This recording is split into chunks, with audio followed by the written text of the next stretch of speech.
So when did you start learning Kali and why? Well, it's been 6 or 7 years I've been doing this. And 10 years ago, I saw some, very cool martial art movies.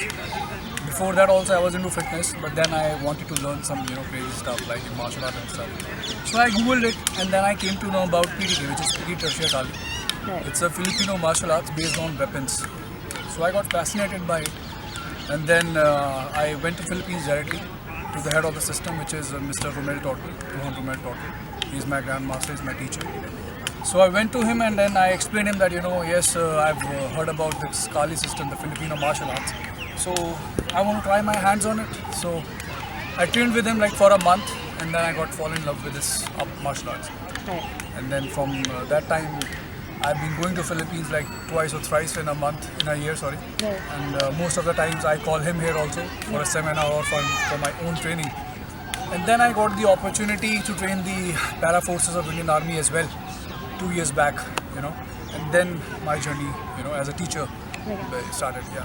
So what are the changes, some maybe physical, some psychological, that you have experienced since you started the practice, if any? A lot of changes I have experienced. It has made me a fighting gentleman, first of all, yeah. And the beauty of the system is, how it changes you as a person is, it improves your MB dexterity levels, because we use both our left and right when we do any kind of martial arts.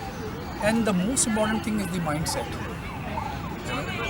So it has made me more intelligent, more smarter. So wherever I go, I tend to think very differently. Right. And I always say this to my students as well, that it's not being called that you are paranoid, it's being more smart. Yeah. So so when I meet people, they ask me what do you do and stuff. When I explain them, so they are also like taken aback. Okay, wow. So I feel good about it, and it has made me very calm, very humble. For me, my first rule of fight is not to fight. Right. Yeah. So that's why, because if you take the art form out of Kali, it's very deadly, it's very dark, Yeah. it's very brutal. So yeah, it has changed me a lot. So on a holistic level, you do believe that an individual needs to practice self-defense, Definitely. every individual. Definitely, Right. it's very important. Very important. What is Kali to you? How would you define the martial arts? Kali to me is my life, first of all, and it's not only this fighting system or the I would not call it a martial art. It's a survival art. It's a combative art. There are three aspects. Like for the military and law enforcement, we have close water battle, close water combat, and for the civilians, we have close water survival. Right. That's why I'm focusing more on the civil sector right now. So that's why for me Kali is like I feel more responsible towards the society. Right. Yeah. So that the more of I can give back, to the people, to the students, or the seminars which I take in the corporates, the more of it I spread, the more I love. So self-defense is a different aspect, is a different thing. The most important thing which is important is the mindset. If you can create that mindset of any individual, of anyone, especially girls, half the battle is already won. You don't actually need to fight. So for me, it's not even a self-defense. The mind is the greatest weapon. It's a discipline. Yeah, it's a discipline. It's determination. It's yes. And what is unique about Kali as a martial art compared to maybe other martial arts? Weapons. Weapon. Yes. It's a weapon system. It gives you an opportunity to train with the knife and sticks, long range weapons, short range weapons. In my first class itself, we give the dummy knives and the sticks to in the hands of the students. So they feel like, what's this? So I just give you a small example. If you are in the street and if you see a knife in anybody's hands, you'll be like panic. You'll panic. Oh my God, what should I do? But if you're trained with those kind of weapons, you know how a knife moves. Your mindset is already there. You are trained. There is no martial art in the world which can guarantee you that you will survive any kind of knife attack or any unforeseen or unavoidable circumstance. But yes, you have a higher edge. You are Right. trained. Right. So yes, for Kali, the special thing, the most important thing, the most beautiful thing is training with weapons. With fun. Yeah. It's fun.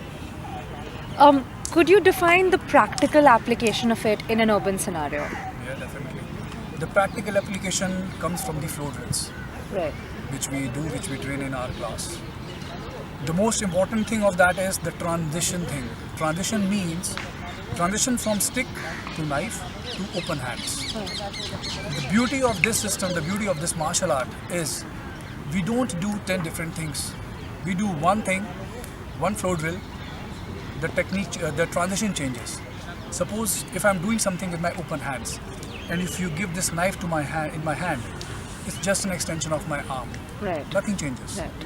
If I'm doing this with my hands, you give the knife, everything is same. Right. Same with the sticks. So the transition thing, the transition applications of the Kali is very beautiful. Right. Yeah, so that's what's unique. Yeah. So when did you realize you wanted to get into teaching Kali? I actually never wanted to teach, but when I found myself that I'm good at it, and then I started teaching, some of my friends. Yeah. So I thought, yeah, why not go for it, Huh. And then I went to Philippines for some specialized course for the para forces, the special forces, because I wanted to try my hands with the army, So then I got the opportunity, and then I went to Agra, and then I trained the special forces. That was my first project actually, Right. and from there on, it becomes I got better and better. Right. What is your take on introducing self-defense as a part of a mandatory curriculum in schools? It should be very important. It should be mandatory. Right.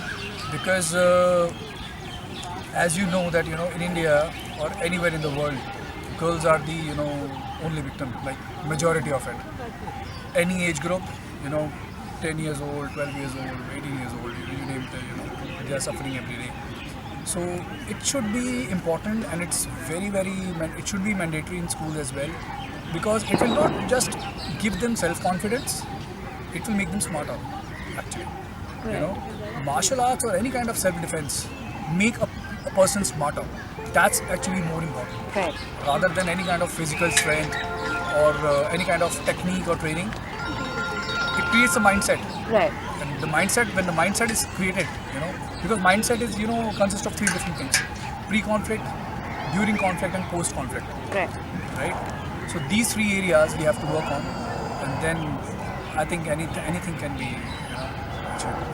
And once you're learning it as a discipline, it obviously becomes very obvious that you have to, your mindset changes. So say you're a rogue, or say you don't treat women respectfully as a, say, 16-year-old, 17-year-old. And then you're being handed this weapon. You know that you're fighting, you know that now you don't just need to use your fist, you have a practical application. Exactly. So it's also not just helping people who want to protect others, but also helping perpetrators. Yeah. So, but do you think the way it's taught can actually alter a mindset like that? That people won't use Kali for bad?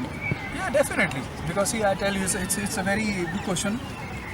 And I always say to my students, and actually I don't need to say also, because once they are trained with the weapons, you yourself become a weapon.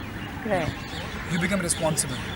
That's the beauty of martial arts, a weapon-oriented martial art. Yeah. You don't want to use it. Right. Because you know what's the outcome.